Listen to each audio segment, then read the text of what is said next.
की खूबसूरती है और आज हम अपने विश्वास और आस्था के अनुसार प्रभु यीशु मसीह के जन्मोत्सव को सेलिब्रेट कर रहे हैं।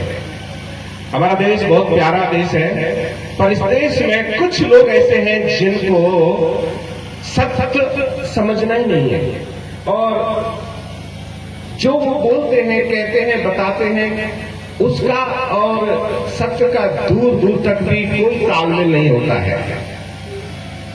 बहुत सारी बातें उनमें से एक बात मैं बताना चाहूंगा, आपने भी समझना है इस बात को। और ये जो बात है वो ये है, कई लोग हम पर आरोप लगाते हैं कि ये तो ईसाइयों का, अंग्रेजों का, विदेशियों का भगवान है यीशु मसीह। ये तो अंग्रेजों का भगवान है, आप इसे क्यों मानते हो? मैं आपको सच बताना चाहता हूं, ऐसा सवाल बहुतों के मन में होता है, हम सबके सामने रखा जाता है। कई लोग इस सवाल को जो पूछते हैं, सच में उनको कोई जानकारी नहीं होती, नॉलेज नहीं होता है। और कई बार तो वो अनपढ़ टाइप के लोग होते हैं जिनको जानकारी है नहीं और बस कहीं से सुन लिया और बोल दिया और अपने आप को बस खड़ा होकर के बड़ी बात करने की बात करते हैं। एक पढ़ा लिखा आदमी होगा ना, बुद्धिजीवी आदमी होगा, जिसने सही से पढ़ा है ना, वो कभी भी इस प्रकार के सवाल करेगा नहीं, ना इस प्रकार की बातें करेगा। मैं आपको एक छोटी सी एक इस बात को क्लियर करके थोड़े से छोटे से शब्दों में बताना चाहूंगा। यीशु मसीह अंग्रेजों का भगवान कैसे हो सकता है?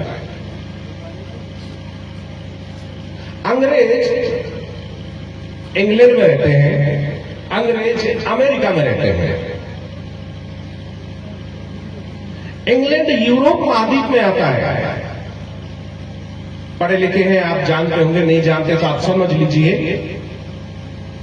इंग्लैंड यूरोप में आता है, अमेरिका महाद्वीप में आता है। और पूरे विश्व को अगर देखें तो करीब करीब 7 महाद्वीप है। यीशु मसीह अंग्रेजों का कैसे हो सकता है? यीशु मसीह पैदा हुए इजराइल में, और जो इजराइल देश है वो एशिया महाद्वीप में आता है। हम पैदा हुए भारत में, भारत भी एशिया महाद्वीप में आता है।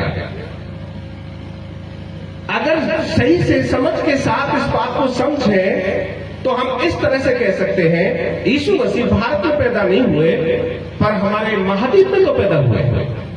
हमारे परिवार के ना सही तो हमारे कुटुंब के तो हैं। वो कैसे अंग्रेजों के हो सकते हैं जो यूरोप में है? लेकिन एक वचन में बात लिखी है, वो अपनों के बीच आया और अपनों ने उसे ग्रहण नहीं किया, परंतु जितनों ने उसे ग्रहण किया उन्हें उसने परमेश्वर की संतान होने का अधिकार दिया।